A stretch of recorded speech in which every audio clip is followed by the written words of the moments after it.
Hello, good evening and welcome. I'm sitting here at a park, a lovely park just outside of Derby on the UK speaking tour. And it's kind of appropriate that I'm sitting here like a newsreader in the open. Good evening, here is the news. Because in the last few days, we have seen more blatantly than almost ever before the grotesqueness, the spineless, gutless cluelessness of the mainstream media, with honourable exceptions, but not many. The video cast last week, I asked the question, who runs the world? And I answered it with psychopaths and liars.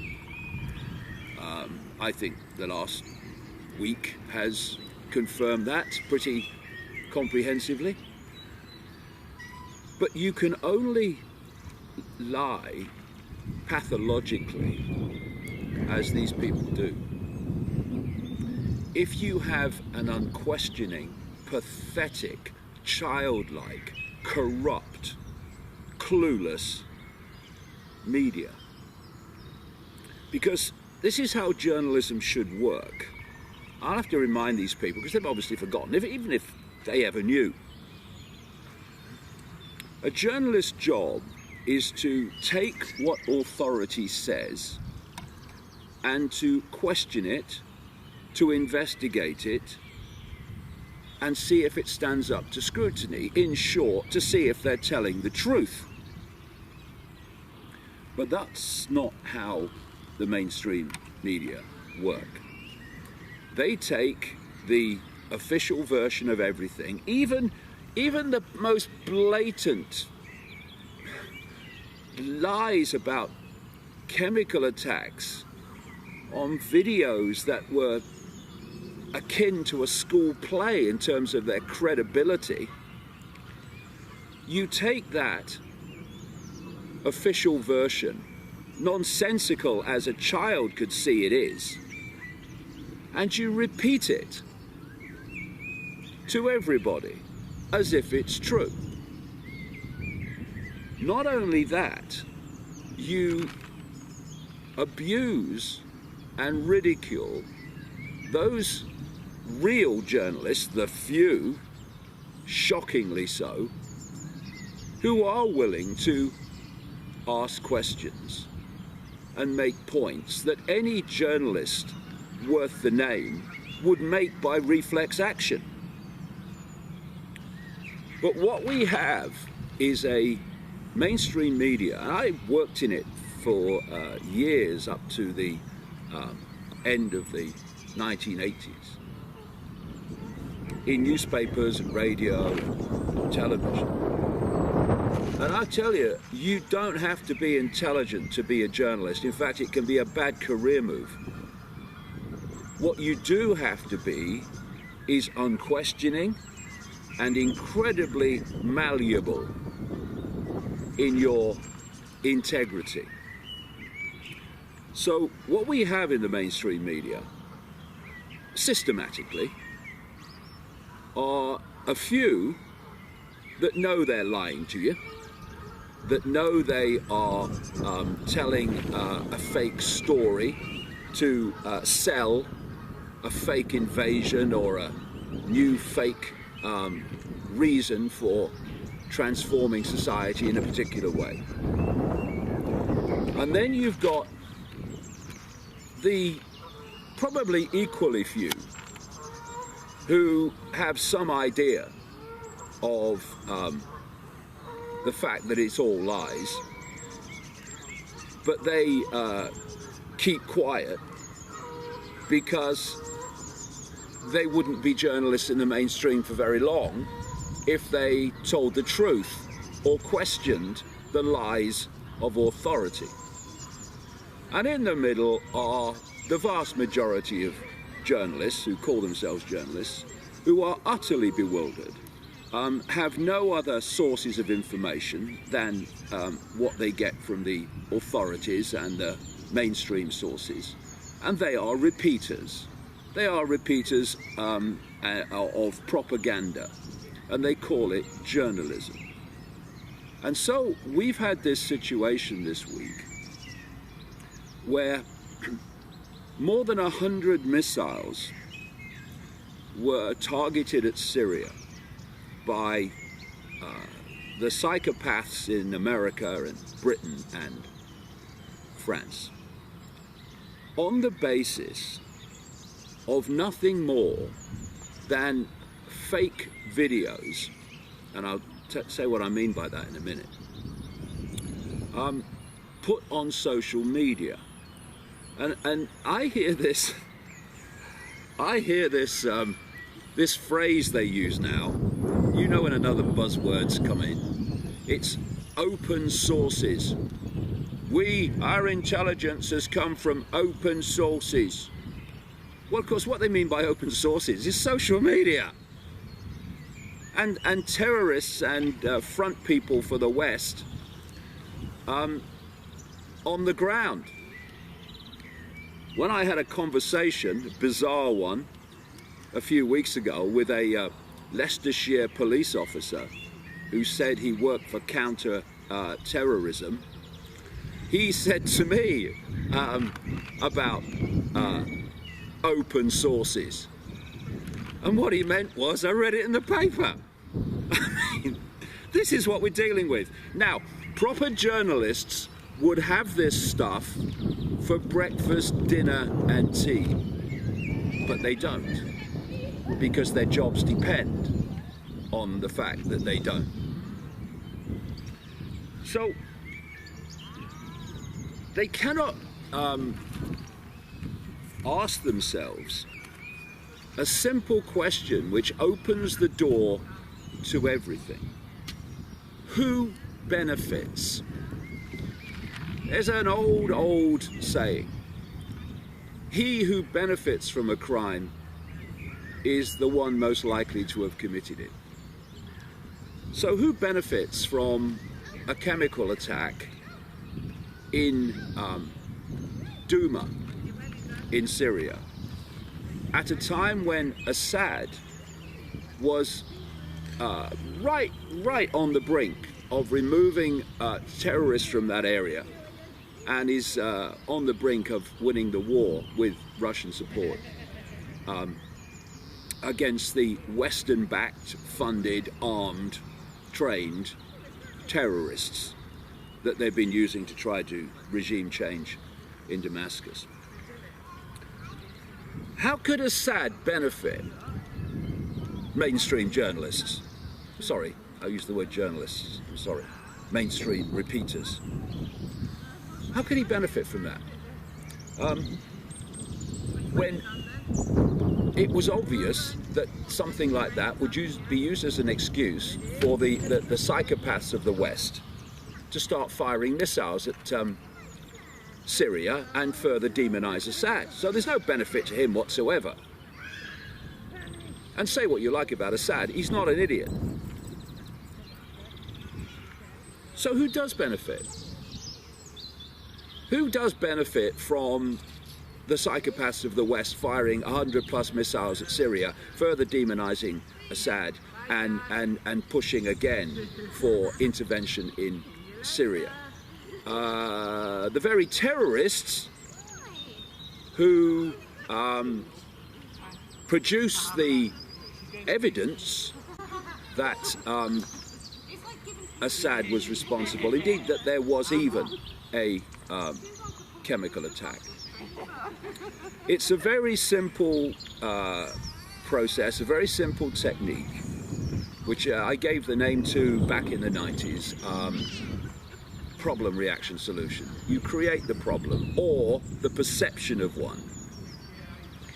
You tell the people the version of that problem you want them to believe, and then you openly offer the solutions to the problems you have created, or the perception of problems that you have created, in this case, firing 100+ missiles at Syria. And we've seen this process again and again, problem, reaction, solution, and in this case too, no problem, reaction, solution. Most classically with Tony Blair and George Bush and Colin Powell, they call him Colin because he's full of shit, in the invasion of Iraq that started this catastrophe going in the Middle East on the basis of a pack of lies.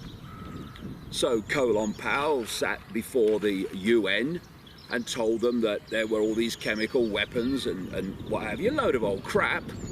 Media, oh yeah, that Saddam Hussein, he's got his weapons. Same with Blair, same with Bush. And then it turns out, as some of us were saying at the time, that it was a pack of lies just to justify an invasion of Iraq. And the media then saw that that was the case, that there was no weapons of mass destruction at all in Iraq. But then, when the same authorities start to demonize Gaddafi in Libya and Assad in Syria, all that stuff about Iraq is forgotten, and they're all on board again. Do you know, I was reading this week that the New York Times has not opposed a single war that America has embarked upon in 30 years. Because what happens, because of this web I talk about, where these media organizations at the deep level are attached to the same web as the governments and the military, once they want to demonize a country preparing for regime change, they have to soften up public opinion as best they can to get support for it, or at least stop significant challenge to it. And so the media go about demonizing these countries and these leaders by basically lying. And anyone who gets in the mainstream media and starts telling a different narrative and making points that they don't want people to think about, well, they're cut off, never to be seen again. We've had two perfect examples this week.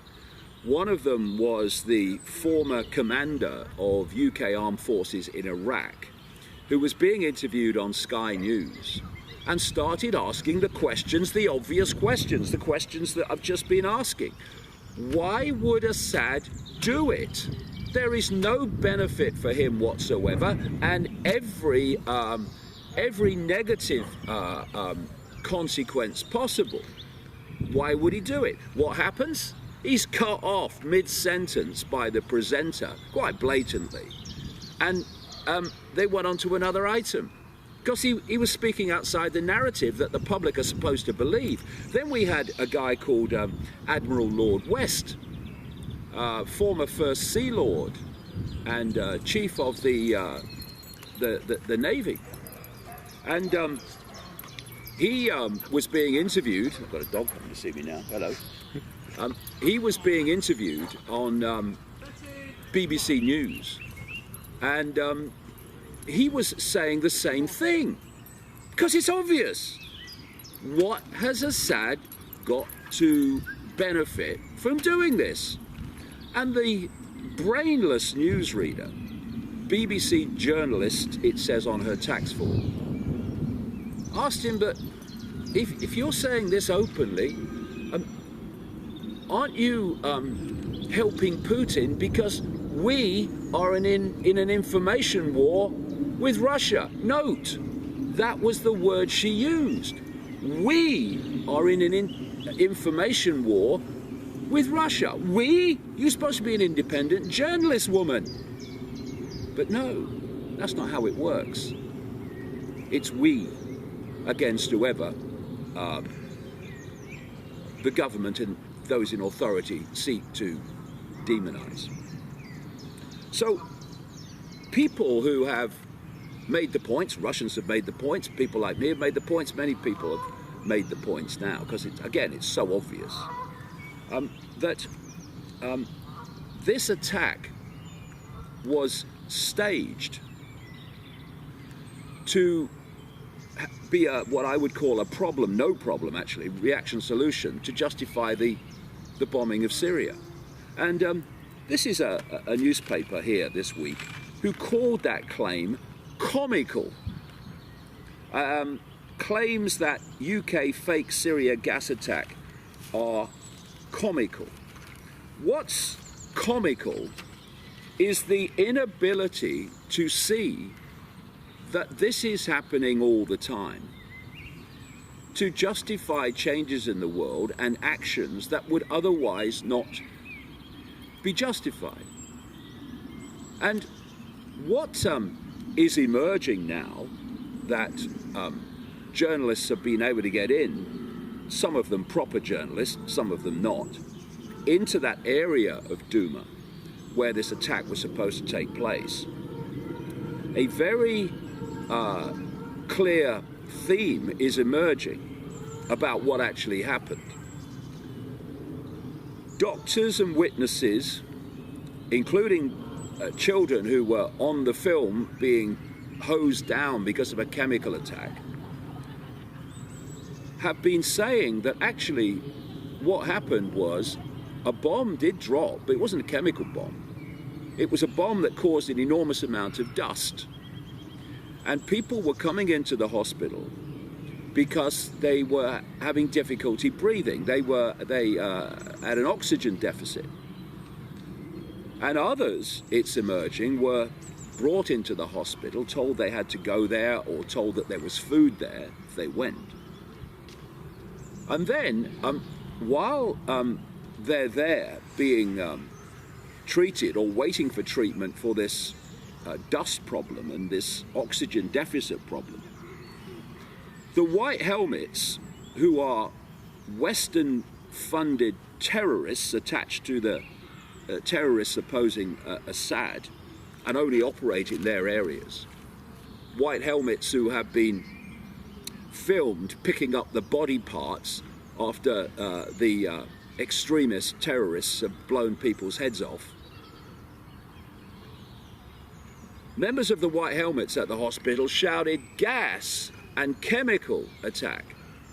And at that time, they grabbed the hoses and started hosing down the kids and hosing down people. And just by coincidence, nothing to worry about, there was someone there to film it. And that is the film. Was put on social media, open sources, that was used to justify, with no other intelligence, 100+ missiles, costing about $125 million, that they were then, as a result of that, unleashed on Syria. And those that have pointed this out, like I say, or asked for questions to be asked, have been attacked and demonized. There was a very good journalist, a very good mainstream journalist called Robert Fisk. He works for the Independent. It used to be a newspaper, now it's online. And he went to Duma and tried to find evidence that there was a chemical attack. And that's the story I've just told that he came across. And has not been able to establish there was a chemical attack. But what is he labeled? Basically a tool of Russia and Putin. Because you have to demonize the truth to protect your stunning level of mendacity. We had on those films of this gas attack, as we have had so many times with the white helmets over the years, people in so-called protective gear, like a gas mask, to protect them from the chemical weapons and the fumes. And as experts in chemical weapons have said, if there was chemical weapons where they are, that gas mask would A, be useless, and they've got no other protection on their body, so they'd be dead. The white helmets have been caught faking attack situation after attack situation. Pictures of them, quote, treating children for sarin attacks with no protection. They'd all be dead, but they're not. Why? Because it's a fake. People lying on the ground after an Assad attack. Oh, it's terrible. Oh, look what's happened. Look what's happened. And then shortly afterwards, the same people are having selfies because it was all a fake. Corpses that open their eyes. God, that's a miracle. You have to believe in miracles to believe the white helmets. So, in so many ways this week, it's never been more extreme in its blatancy that governments lie on a level that beggars belief, well into the realms of pathological lying, which is a major trait of psychopaths. And nor has it been more extreme in its blatancy that the media are telling us a pack of frickin' lies day after day after day after day and defending the pathological mendacity of governments. So Jeremy Corbyn, the leader of the opposition Labour Party, well, I use the word opposition very mildly because I watched the debate on Syria this week in the House of Commons, and any difference between the Conservative Party in government and the Labour Party in opposition was purely coincidental, apart from a speech which could have been far stronger, by the way, by Corbyn. But when Corbyn asked rightly what anyone should be asking, where's the evidence, A, that this chemical attack took place, or that Russia was responsible for the so-called nerve agent attack in Salisbury on the Russian agent and his former Russian agent and his daughter. He gets headlines like this: Corbyn, the Kremlin stooge, despises everything our troops stand for. As Corbyn defends Putin, again, whose side is he on? How about being on the side of the truth? Anyone ever thought in the mainstream media that might be a good thing? But no. Corbyn is asking questions. Like I say, he could be far stronger than he is, but it's welcome all the same. That mainstream journalists in their entirety should be asking. But what we get instead, I had to smile. Or was it a cringe? I think it was more of a cringe. When I read this in a newspaper called The Eye, what's this guy's name? Kim Sengupia. And he says in the aftermath, breathe, Dave, breathe, you'll be fine. He says in the aftermath of this attack, alleged, last week, the US president told his commanders that he wanted to pull troops out of Syria as soon as possible.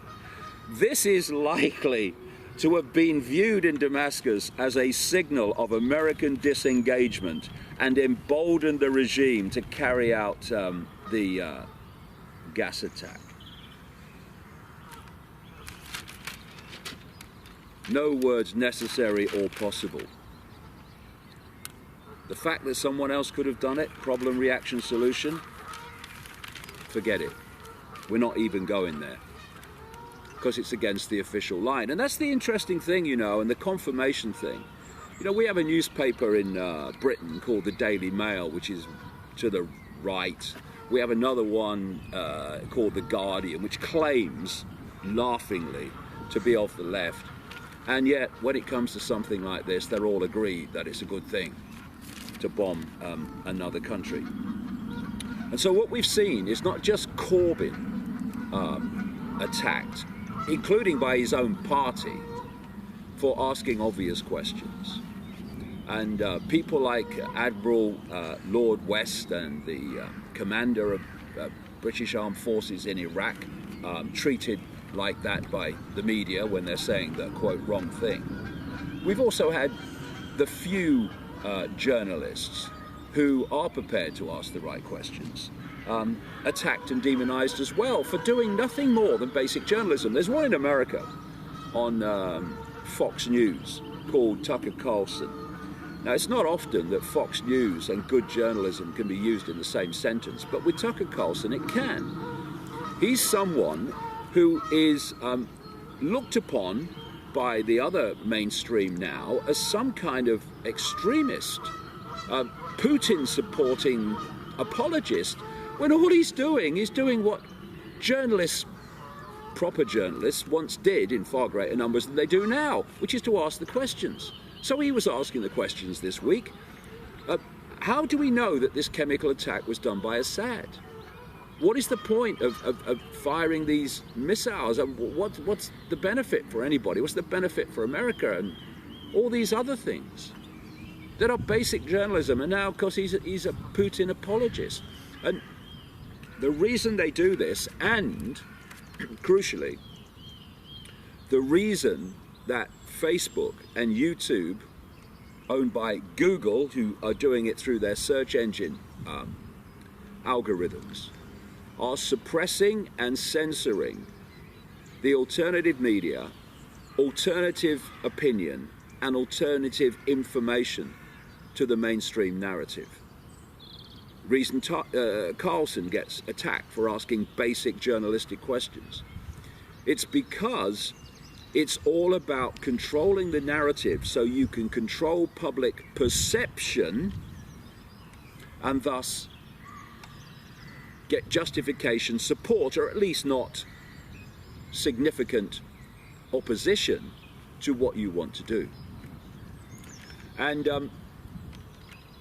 it was as predictable, in fact more predictable than night follows day, that in the midst of this, RT, once better known as Russia Today, the Russian station funded by the Russian government, has been targeted by Ofcom, which is the, well, officially, right, it's the British government media watchdog. Yeah, sure it is. It's the media government media censor. It's already stopped the Iranian channel, Press TV, broadcasting in Britain because it was saying the wrong thing, in effect. And they're saying, oh, yeah, well, people are saying, oh no, that RT, it's a tool of Putin. Well, actually, it's called RT. It's called Russia Today. I mean, it gives it away just a little bit. Of course it's going to come from the Russian perspective. But the BBC comes from a neutral perspective. We are in an information war with Putin and Russia. CNN and MSNBC, New York Times, all these people, they come from a neutral perspective? Of course not. But the difference is, with Ofcom, if you're parroting the official line, you don't have to be neutral, because the official line is taken as the truth. So you're not being biased, you're just telling the truth. But if you question the official narrative, now that's bias reporting. This is how it works. And I just want to go through this little story here because it's so indicative of the bias and the claptrap and the bullshit that you get in relation to the media and government and government agencies. The headline is Russian TV, this is RT in the UK, Russian TV channel probe over bias in Skripal reports, this Salisbury incident. And it goes on. Kremlin-backed television channel RT is being investigated amid claims it has flouted broadcasting rules 7 times with biased coverage of the Salisbury nerve agent attack. Now, is it biased coverage when you question the government's official story about this, which is also unraveling by the day? Or is it biased coverage when the mainstream media and mainstream television and radio in Britain just repeat that official story without question and ridicule and dismiss anyone who does try to question it or cut them off? No, you can't be biased when you're telling what the government says. RT, formerly Russia Today, is accused of breaking Ofcom's impartiality regulations, I love it, over last month's poisoning of ex-spy Sergei Skripal and his daughter, Yulia. The watchdog, censor, could strip the channel, described as a loosely disguised arm of the Russian state, of its license, just like it did with Press TV in Iran, if it is found to have broken UK rules. What are those rules? You're questioning the official narrative. Okay, gotcha. In the clips under investigation, RT presenters and interviewees repeatedly deny Russia's involvement in the Salisbury attack. So that is bias. But the rest of the mainstream media, in terms of broadcast, that comes under Ofcom, is not being biased by repeating unquestioningly, with no other point of view, the official story from the government that what happened in Salisbury. The hypocrisy is a stench that needs a bloody gas mask to survive.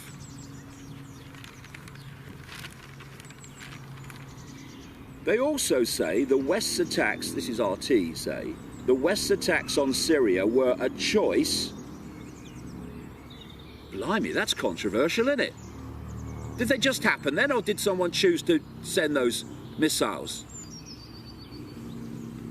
And insist there was no evidence of chemical weapons being used by Syria's dictator Assad. The assertions were left unchallenged. But the assertions by the rest of the mainstream media that there was a chemical attack and Assad did it, that's fine with Ofcom.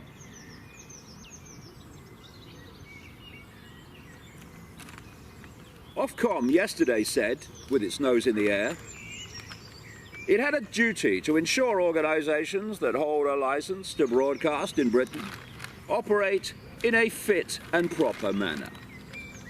Ofcom said that it is understood to be concerned that the fact that RT did not offer alternative arguments when covering events such as the chemical weapons attack in Douma, Syria this month, and you know, obviously the Salisbury attack, that there wasn't alternative arguments put. Where's the alternative arguments in the mainstream media questioning Salisbury and questioning the chemical attack? Next to frickin' nowhere. And if they are raised, then people are cut off, or it's indicated by we are in an information war with Russia, BBC so-called journalists, that maybe the person saying it, even though he is a former First Sea Lord, might be giving help to Putin. Where are you, Ofcom? In one clip on RT, ex-MP George Galloway interviewed Steve Topple, a journalist from a left-wing website, about the Skripals. Mr. Topple said, "I don't want this situation where the media is so terrible and so full of sewage all the time that people have to turn to the likes of his website to see what is happening." Well, that's highly controversial. That is absolutely, there should be an Ofcom investigation. And of the Salisbury attack, Mr. Galloway said, nobody died, nobody was assassinated, and the jury is out on who did it.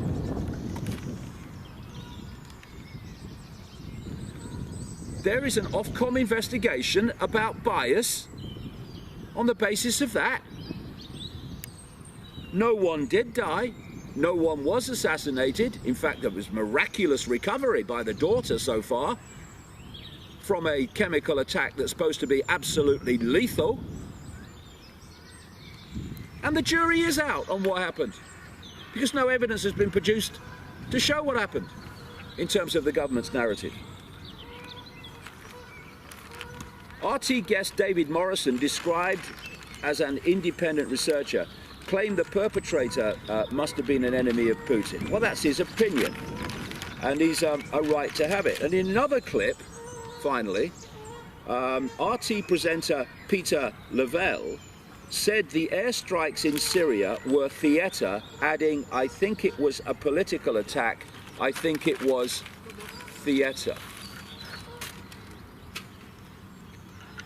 There's an Ofcom investigation into someone's opinion on the basis of the evidence he's looked at. No.